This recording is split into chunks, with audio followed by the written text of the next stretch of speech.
Welcome, everyone. I'm Harry Sellard from the research department of the World Bank, and I'm going to give some very, very brief introductory remarks. I just want to thank the distinguished speakers and the audience for being with us tonight, especially those who have traveled from far. That includes Jennifer Musisi, who's the executive director of the Kampala Capital City Authority. Those who have traveled from the UK, that's Anthony Venables, professor at Oxford.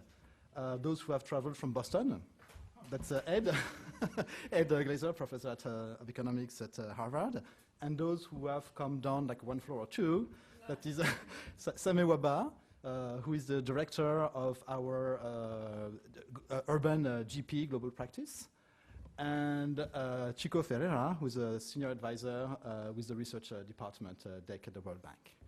So very briefly, I just want to say that this discussion tonight, this panel discussion, is a side event to the 4th edition of our Urbanization and Poverty Reduction Research Conference that will take place tomorrow at the World Bank from 9 a.m. to 5 p.m., and which is jointly organized with George Washington University, and I see Rémi Jedouab here, who has been our partner for the past 3 editions.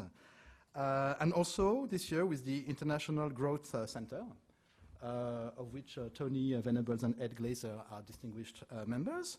So I don't think there's a big need to present the International Growth Center. I just want to say that, as you know, I mean, they have this very interesting approach, actually, to co-generate research that brings together policymakers and distinguished academics from different places in the world, and they have local presence in about 15 countries. They've taken the leadership in generating policy advice on key issues that relate to growth. So we have gathered here to launch a new initiative of IGC, which is the Cities That Work initiatives. And we have 3 members of the council, actually. So that is Jennifer Musisi, who's a policymaker, and Ed Glaeser and Tony Venables, who I think I should present you as academics. As the World Bank, I think we're very happy to facilitate any initiative that links researchers and policymakers. I think this is a very important objective. It's an objective that we share. It's also embedded, I think, in the way that we operate, actually as a knowledge-based institution. So without further ado, I will give the floor to Ed Glaeser, who will be chairing the session. No, Tony will be chairing the session. So I will give the floor to Ed. I have to introduce Tony. Who will introduce Tony. And then Tony will introduce the other speakers. Thank you very much. Into the discussion to make sure that it had a constant agenda of moving back and forth between the world of a Jennifer Musisi and the world of a Tony Venables.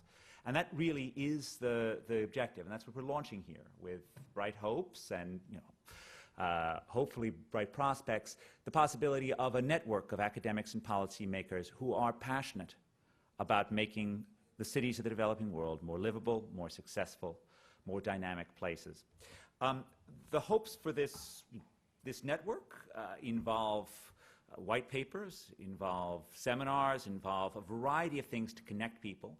It aims to be very much driven by the actual needs of policymakers, filtered, of course, through the things that academics think that they can actually do to help. There is some sort of a longer-term dream for something that involves executive education, perhaps, in the future. But at least in the short term, we know enough to just try to keep the conversation going, to work on tangible output like white papers and very clear policy aims like land use reforms.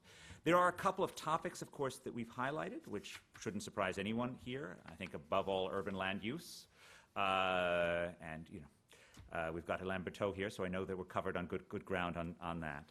Housing infrastructure and public services, firms, employment and jobs, and municipal finance and urban governance. I think the last one is particularly important because there's one thing that I know that every urban policymaker from Davenport to Dar es Salaam is interested in, which is how the heck am I going to get more money to provide city services? So focusing on that side is, I think, a clear way into policymakers' interests. The 5 current members of the council are Tony and myself, Paul Collier, Jennifer Musisi, and Patricia DeLille. the mayor of Cape Town.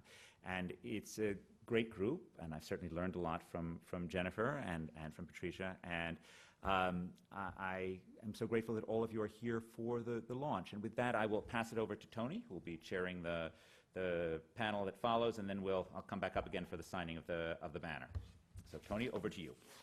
Good, thanks Ed. I'm going to stay seated here, I think, and do it from here. Yeah, let me obviously add my welcome to everyone and my thanks to the panel members. I won't introduce them all again.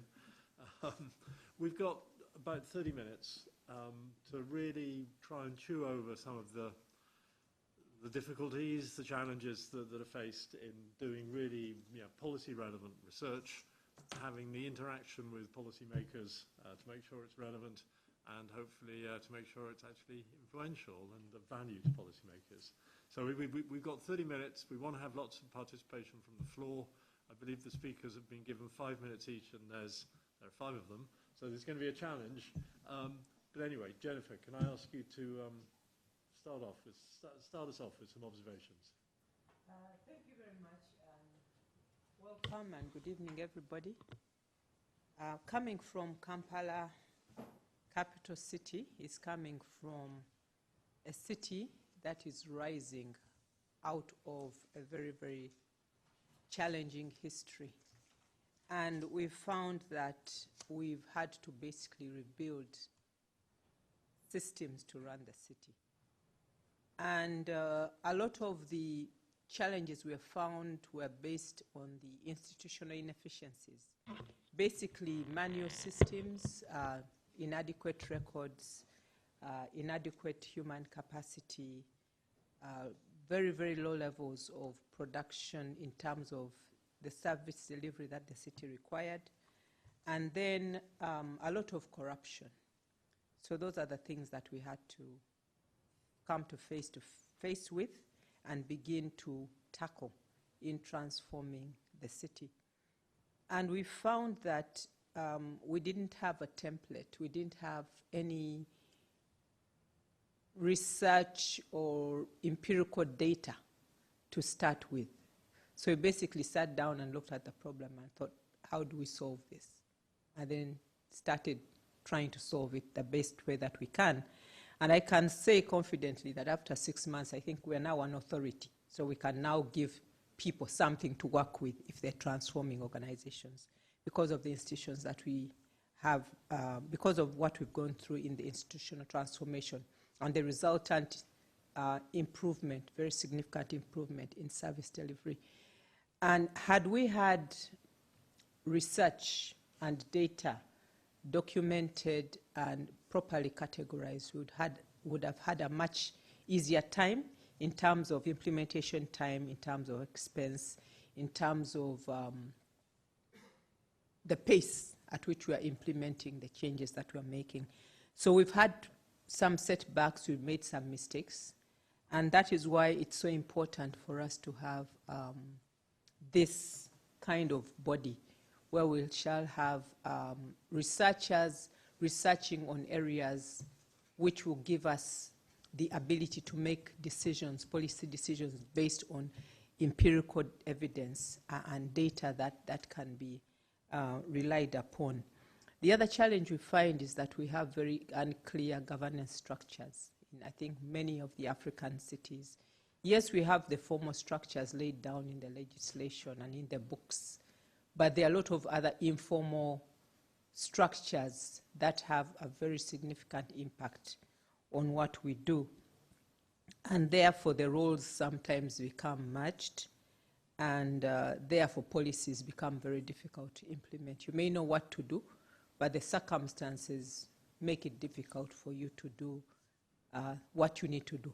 And perhaps if there was research in this area, that would clarify roles more ably to enable policymakers, politicians, and citizens each to play their role in administering and service delivery, and also each one contributing to the development of the city. The challenge we also face as an African city is the urban, rapid urbanization. We have so many probably, and this is an area someone needs to research into, how many people come into Kampala every week or every day? Because they come in their thousands and in their hundreds, coming from all over Uganda looking for opportunities of employment, of schools, of better health services, of just basically better lives. So people are coming from the rural areas. We have been a predominantly farming economy, but people are leaving the farmlands and coming into the city. And therefore, the challenges associated with the rapid urbanization, the urban sprawl, the unplanned development, the stretch on the service delivery. For example, we have hospitals that are supposed to cater for the residents of Kampala, but we found that we have to cater for people from all over Uganda, and that stretches our capacity, our drug supply, our capacity as human beings, the medical teams, and this also goes for the schools. The schools are overstretched because of the numbers that come in. But we just sort of receive these kids when they come in. No one has done any study to find out how many, where are they coming from, how can we tide this, what can we do to improve the situation. So these are some of the real practical areas where we need evidence to be able to make decisions, to do things better in the future. We find that we have Uganda now accommodating refugees from all over the region. We have people from Burundi, we have people from Congo, from Somalia, from Sudan, where they are having instability in terms of insecurity. So they are coming into the country and no one knows how many are coming in, and therefore the planning for them also becomes a challenge. I know that in Europe there is also a problem of refugee influx coming from North Africa as well as the Middle East. So the unemployment levels that result, the crime, the informal settlements are all areas that perhaps we could plan for as administrators and as policymakers if we knew what the different aspects are through research.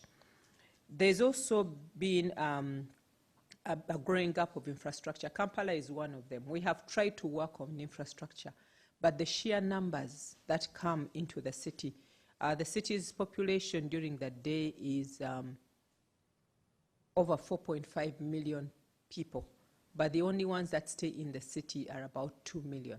So you have over 2.5 million people commuting in and out of the city without a public transport system, without the efficient trains that you have in other jurisdictions, without cable cars, without light rail, without a BRT. So you can imagine the challenge for us as administrators and policymakers. And these are all areas that need attention. But in order for us to prioritize, because our resources are limited, we need to be able to prioritize and focus on the high impact areas. But we cannot do that if we do not know what we are working with, how much we have, and what we need to do first as a priority. So that is why this whole area is very important to us. The municipal financing is very low, and we are only able to improve revenue if we know what we're working with. Fortunately, in Uganda, there was some research done a while back that pointed out the different revenue challenges and how we could improve revenue. And we used that to help us build a new revenue, an electronic revenue management system that has seen our revenue grow by over 176% in the last 6 years, and still growing. But we needed someone to do the research to enable us to build a system that would match the needs of the city. Land is another problem, another challenge. We have 4 or 5 different land holdings in the city. How do we plan for it? How do we manage it? How do we even plan for investment in it? Another area ripe for research. Some research has been done, but the challenges still continue. So those are just basically some of the highlights of what we are, what we're dealing with now. And that's why we're very excited that we are now coming together. There's a lot of research that people do because they like the area, or they're interested in a certain area, but it's not linked to the actual needs that we have as policymakers and urban planners. So this forum and this initiative is going to bring together the planners, the policymakers, and the researchers. And I think it's very good for the researchers when they see their research is actually being used to transform and to make a difference where it's most needed. Yeah, I think that basically those are the highlights. And, thank you so much for giving me the opportunity. Great, thank you, Jennifer. I might come back to you later with some of the difficulties you encounter in getting researchers to focus on the practical things. Yeah. But let me move on now to Francisco Ferreira. Quite an academic character, currently in the research group, but formerly chief economist for Africa, so he's seen things on both sides, I think. Thank you, Tony. Tony was my professor at LSE many years ago. So, well, thanks for the opportunity for being on this panel. And let me also add to what Harry said, a word of welcome from the World Bank, since I'm one of the World Bank people on the panel, to our distinguished panelists, external panelists, and to all of you. So, be very brief. I'm not an urban economist myself. I was thinking, what are some of the items that make an initiative like Cities That Work important? What are some of the challenges, particularly analytical challenges I'm going to focus on, around this agenda of Cities That Work? And then, some implications, maybe some ingredients for success. From the little that I know about the initiative, so I was just asked to speak here recently. So the importance is quite obvious, right? Most of the world's people, a figure that is on the web is 54%, but more than half of the world's population lives in cities. We here at the World Bank, as I'm sure many of you, care a lot about the poor. And when I started working on global poverty, the overwhelming majority of the world's extreme poor were in rural areas. They're still mostly in rural areas, but the best guess at the moment is that about a quarter of the world's extreme poor, living under $1.90 a day, live in cities already. And whereas the share of the rural poor is falling, the share of the urban poor is actually rising because of the process of urbanization and these people that are arriving in Kampala by their hundreds or by their thousands that Ms. Musisi mentioned before. So although people leave poverty in cities quite often, the overall number of poor people in cities is actually rising. And, cities hold the key not to all growth. We shouldn't forget that rural areas are important, and particularly important for the well-being of the poor. But they do hold the key to productivity growth in key knowledge-intensive sectors in industry and services and so on. So clearly, functioning cities that work well, are fundamental simply for human well-being. For us here at the World Bank, for our twin goals of reducing poverty and promoting shared prosperity. So clearly, something with this title, Cities That Work, is very important. We're very happy to support it, and as Harry said, to partner with the Institute in this. Now, what are some of the challenges that, and I'm thinking here analytical challenges for research on something as broad as Cities That Work. And none of what I'm going to say is new, but just as it occurred to me as I was thinking about it, first of all, cities are very complex systems with multiple kind of interacting moving parts, right? There's infrastructure of different kinds. There's transport infrastructure, there's sanitation infrastructure, there's provision of services. But in addition to physical infrastructure, there is a component of the human capital in cities, in investing in health and education, as Ms. Musisi said. There are issues around regulation, and regulation not only of land markets, but of labor markets, capital and goods markets. And then there is the social fabric. What happens around society in cities helps determine the level of security or crime and violence in cities. There are issues of environmental resilience. So it's really, as you'd expect, a wide array of topics that present challenges for this. A second challenge is that in cities, by definition, lots of people are close together, and therefore there are lots of externalities. In fact, at a very simple level, the interesting dilemmas in urban economics are around trading off two kinds of externalities that people in this room have written about extensively. Agglomeration externalities that are kind of positive and bring people together to interact and generate growth and so on, and congestion externalities, broadly speaking, which are negative externalities that arise from people living together. The reason that matters is that because there are lots of externalities, markets don't do everything on their own. And there's a huge importance for policy and policy making. The third challenge, which is again not new, is that many of the investments that are important for cities are what old-style growth economists would call of the putty clay variety, or putty clay, how do you pronounce that? Putty, thank you. Putty clay variety, meaning to say that you make an investment today, say in the Manhattan grid, as Paul Romer likes to say, or in certain kinds of investment infrastructure, zoning for housing and so on, and those persist over time for a very long time. They needn't persist forever. You need only think of Paris and Haussmann. There can be big changes, but they're very costly. And so the fact that there is this, capital gets put into clay and solidifies presents challenges and gives a huge importance to planning well early, right? So if you think these three very broad, generic challenges that face the analysis of cities together, then what are some of the recommendations or ingredients for success that might arise for an initiative of this sort? Well, it seems to me there are, again, three. There's clearly a lot of scope for interaction and exchange between researchers in different branches of economics, because we talked about infrastructure, we talked about human capital, we talked about regulation, and other social scientists potentially as well.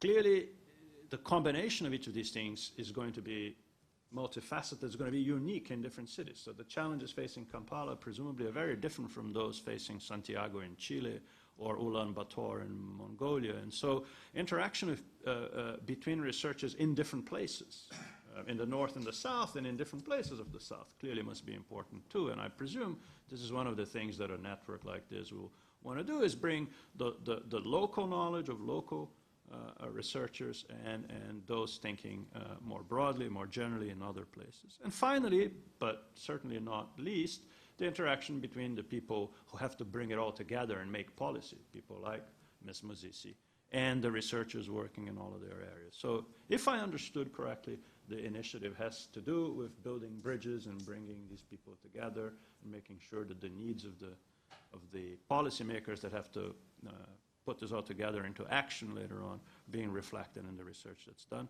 And I think that's a wonderful initiative. So let me stop there. Thank you. Great, thank you very much. I think I'm going to head straight over to Sameh Wahba. Thanks. Does the bank still brand itself as the Knowledge Bank? Or is that something years and years gone by?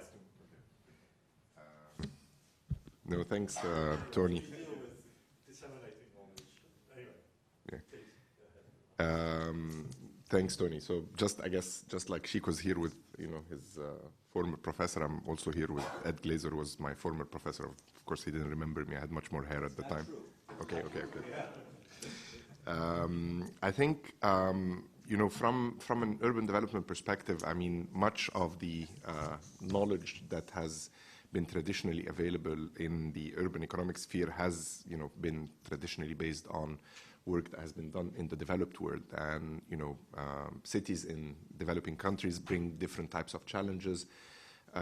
Most fundamentally, the dysfunctional land markets and the way the frictions that exist in there and the way they impact urban growth and population settlement, etc., but also the informality of labor markets and the informality of a large part of the housing and building stock, and also the constraints as far as credit markets and finance markets are concerned. So the types of challenges that exist in cities in the developing world, are different from those where much of our traditional knowledge has been acquired in the urban economics field.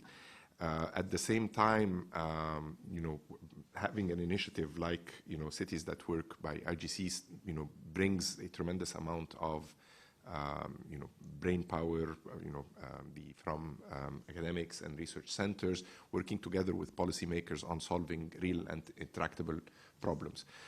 That within the World Bank and the Knowledge Bank versus the Investment Bank, I mean, these, I think, two dimensions are embodied also in this table where Shiko and I are, technically speaking, those two extremes of the pole. Shiko, in DEC, brings the research team and the analytics of the bank in support of policymakers. We bring within the global practice the investment dimension of the bank with quite a bit of analytical work and technical assistance. And both of us have the same interest, which is solving the problems that our policymakers face. So specifically when you're working in urban development and we're talking about finite resources that are going to support development in any given country, you're always thinking about the various trade-offs that exist and whether do we invest in rural areas, in urban areas, in education, in human capital, in urban development. And talking about investing in urban areas, especially when you're talking in continents that, while fast urbanizing, still have a larger share of the population and a much larger, both in absolute numbers and in relative numbers, share of the population living in poverty, living in rural areas.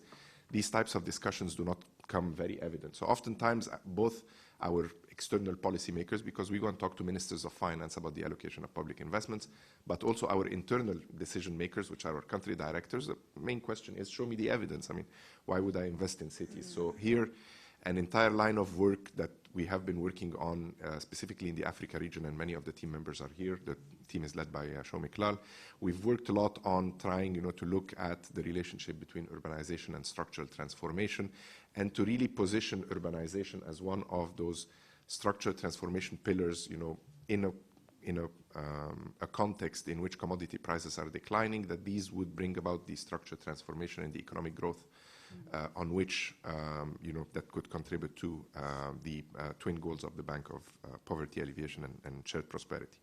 So we have invested into an extensive amount of analytics. I mean, we were also privileged to be able to do a very large external research program with Oxford and LSE on the spatial development of cities globally, but with a focus on the Africa region. So we've produced about 30 working papers on spatial developments, important policy narratives for about 6 African cities, and then the findings of these were consolidated into a flagship on the spatial development of African cities. Some of you might have seen it, but that is really changing the dialogue that we're having with policymakers on the importance of cities. Important advances, I mean, obviously data has traditionally been a major constraint in being able to conduct robust analytics in the developing world, but I mean, there has been a major breakthroughs as far as, being able to harness big data and analyze it to, for instance, telephony data, cell phone data, to be able to look at patterns of mobility, I mean, where, jobs are, where residences are, the patterns of mobility, to try to understand the way, cities are shaping and developing. And as Shiko was saying, I mean, cities are complex systems. So, I mean, we can look at, discrete effects. If we're analyzing a transport investment, we can perhaps look at time savings, but what transport investment do is they alter over time the patterns of population settlement, of land values and increases, and all these dynamic effects need to be incorporated in this type of research. So we've been really, fortunate with, through partnerships with academia like LSE, like Oxford and others, through the development of capstone type projects with several academic institutions. And maybe Ed, we can discuss one of these, because we've had some with LSE, with MIT and others, where students can actually, who are doing either independent studies or thesis projects that are looking for actual problems, that they can solve, what they can support, a policymaker like Jennifer, trying to understand maybe the spatial distribution of firms, formal and informal sector, trying to understand maybe spatial aspects, distribution of jobs, of residences, commuting patterns, the impacts of land markets on urban areas. And also there has been major advances in geospatial data in terms of, whether it's, the night lights data, the analysis of satellite imagery and being able to leverage these to understand patterns of growth of urban areas, just like that work on the flagship of African cities that I would invite you to look at. So I think, a tremendous lot has been accomplished in the past, I want to say, 5 years. And we really welcome an initiative like Cities That Work and IGC and that bridge that exists between policymakers and researchers in order to be able to provide evidence-based support for our policymakers to make urban areas work better. Thanks. Great, thanks, Sameh. That's gone through a lot of the issues. I mean, to my mind, the really difficult things are aligning the incentives of researchers who've just got to get their next paper out with the policymakers. That's one thing. The flow of knowledge is against the stock. I mean, researchers just obviously want to talk about their latest paper, but it might be more useful if they talked about the stock of knowledge built up over decades. Engagement, real engagement with people in country, being in country. Do you need to be in or not? So I want to open it up on that in a moment. But first, I mean, Ed, you've been an influential man. You've done a lot of policy in the US and now work in developing countries in Africa. So just a couple of observations on the difficulties and what works and what doesn't.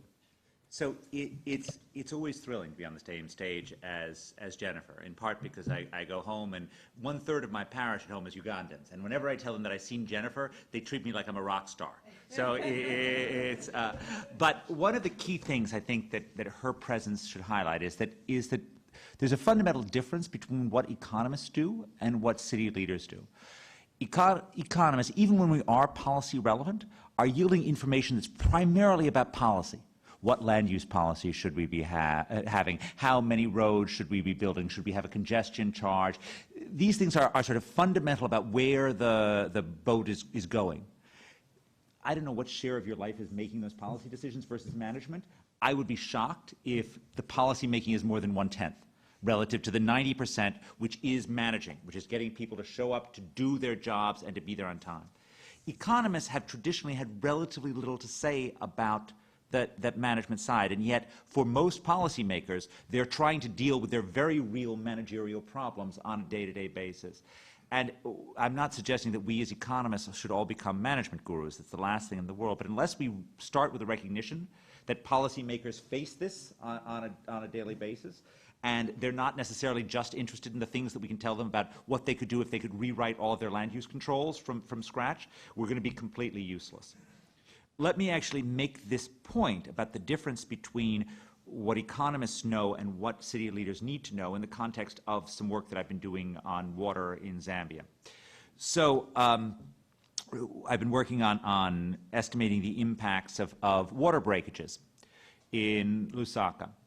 Turns out that when water breaks, it's something of a natural experiment, and we see that kids get sick not just from waterborne diseases, but from airborne diseases. They don't clean their hands as often. Perhaps their immune system breaks down. Girls spend less time doing homework and more time doing chores because they're sent to carry water. Financial transactions decline. So you probably knew that already. You knew that, in fact, unclean water or water breakages are a problem. But what's sort of, in some sense, the more important things that I learned from this project is that, on average, in some parts of Lusaka, families are without water 3 days a week because of water breakages. So it's very nice that our publications measure how many houses have access to improved water, but if 50% of the time that access isn't there, it's not doing all that much good. Another fact I learned from this, is that the amount of time that a reported break goes unanswered is vastly higher if the household pays by the month than if it pays by the cubic meter. So when the water company actually gets paid on a per cubic meter basis, they fix it a lot more quickly than they do if they get paid a straight monthly fee. Okay? So here, if you think about it, the big plus to dealing with this water problem is not making the case that clean water is important, although everyone who deals with water is always happy to have one more quiver to say, look, invest in water. But it's actually figuring out how to solve the management problems of how you deal with the maintenance so the water mains aren't consistently breaking, and how is it that you actually create the right incentives for the water company on the ground so that they actually fix things. Right? It's not the issue of, it's not policy, it's management. But at least in some sense, it's management that it's amenable to economics. And in some sense, when I think forward for cities that work, it has to be about embracing both sides. It has to be about both embracing the policy making at a large scale, but also understanding the real challenges that city leaders face, and how is it that we can help them do the absolutely miraculous things that they do. And I just want to end by one of the great saws of American urban policy making, which is, for many things, that politics, political ideologies, even policy don't matter. The old line was, there's no Democratic or Republican way to clean up a street, right? But there are better and worse ways to clean up streets. And in some sense, cities that work will fail unless we're actually focused on figuring out better ways to clean up the street. Great, thanks. Look, we've run over a bit, but I want to just take sort of 3 minutes of sort of brief comments from people on the floor. In particular, those are going to be helpful for cities that work in addressing these issues and being effective. Many of you have got experience. So please, there's a microphone in the middle. So any reactions, comments, tips would be welcome. Don't make Tony cold call you. That's what he's going to do next. Yes, good. Excellent. Thank you, Helen Santiago-Fink. I'm a climate urbanist and a researcher. I'm looking at the program for tomorrow, and kudos to the bank and all the cities to put this initiative together. I have a question in terms of the title of this and how that leads into the research that will be promoted. Building or rebuilding cities for growth. Should that not read building or rebuilding cities for sustainable growth? As we're thinking in terms of the challenges, the rapid urbanization, the global trajectories, is that part of the equation, the formula, the investigation that will be done? Thank you. Well, I didn't set that title. Neither did Cities That Work. But I'm going to stick my neck out and say I do not like sticking adjectives everywhere in front of nouns. Anyone else?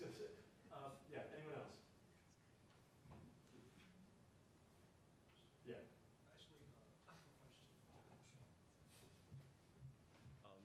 Jiawei Li from the United Nations. I have a quick question. See, I see here there's a very important topic about foreign direct investment.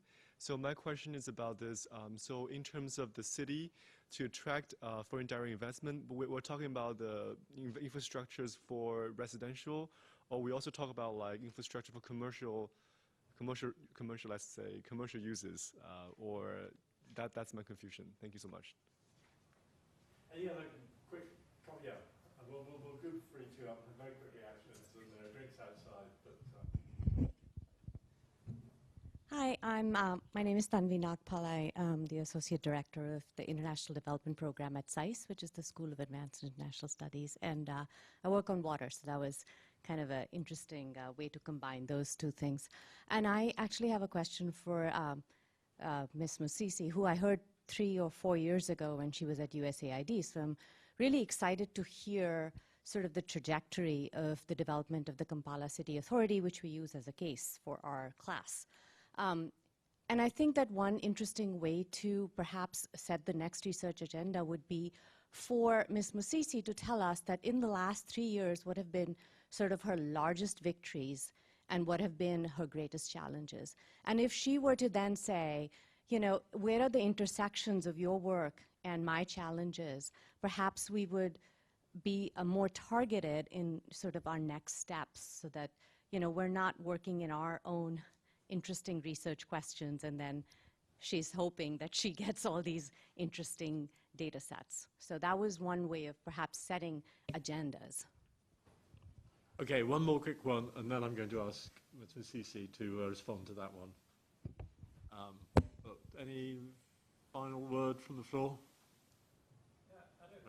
Remy, you want to respond on the sustainable issue? I had a question about the title. So it's Cities at Work. So I thought you will tell us more about the cities at work. So cities in developing countries have been doing a very good job over the past 10 years. And so, like, whether it's really feasible or not, you know, given the numbers and the speed of urbanization in these developing countries. So if you have example of cities that have been really doing a good job. Okay, Jennifer, I'm going to give you the last word if you would like to use it to respond to that, She's our example, that question. Thank you very much. The research has helped us in some of the areas that we've been dealing with. I mentioned revenue mobilization. There was a study done by Milani Kopani in the past. Aha! Yeah, stand up for recognition. He did a fantastic job studying the revenue of Kampala. And as a result of his work, we were able to transform revenue management in Kampala to the levels that I've mentioned, over 176%, and growing even more now. So thank you so much. That was really research that we needed. Also looking at land and land rights in the country, we've had some studies done by Thierry Ngonza, and that is to help us understand what the challenges are and to also make some inroads into what the possible solutions would be. We also had a study by the World Bank looking at whether we could float a city bond in terms of revenue, of mobilization of financing for the city. And indeed, out of that research, Kampala got the A credit ranking as, I think, the 3rd city in Africa. The challenge we've had was there was an issue with our law, which has now been overcome, and we're now working towards floating the first bond for Kampala in order to raise the revenue that we need for development. But there are lots of other areas that we need research into before we can get a solution. First of all, understanding the dynamics of administering an African city. I need someone to do some research and guide us there, because that's a huge challenge in all sorts of ways. We have challenges that come with the rapid urbanization in terms of unemployment or underemployment. All of you that have been to Kampala know about the borders. Can someone research into borders? Yes, and what we do with the borders and the people that are riding them in their hundreds of thousands. What do we do with these people? How can we make it work and still have an efficient city? And so on. We're looking at solutions because I think, as has been mentioned, we are looking at what Tony said. We have to have the answers. We have to have the answers every day. We have to practically get solutions to the needs of our people. And we're just doing it by instinct, more to say, without really having statistics or well-researched basis for doing this. So if you came to Kampala, I'd give you a very long list of areas that I want research to be done before I can make the decisions that I have to make, especially looking at the funding that we have. We have so much in our purse. What are the most critical areas? Research would help me know which the most critical areas are, and therefore which would perhaps raise more revenue to meet the bigger needs that we have, and so on. So we really believe that that can be done. And as I said earlier, some of what we've already done by trial and error as Kampala is already being used as a benchmark in different parts of the world. So we have people coming from all over the world to study the model of Kampala, and I'm thinking, okay, yeah, we're a model. But ask me for the details of how we did it. It sometimes is a challenge. We'll put together some figures and some statistics and some information, but it's not the Harvard quality or London School of Economics quality research that can be replicated easily, but it's just like a basis to say, yes, it can be done, and this is what we did. Someone needs to come and dig into that and see how to improve it and streamline it and make it usable information for the transformation of other urban authorities, especially in the developing countries. I don't know if I've answered your question. Sort of. I'm not sure it's good. Okay. More answers.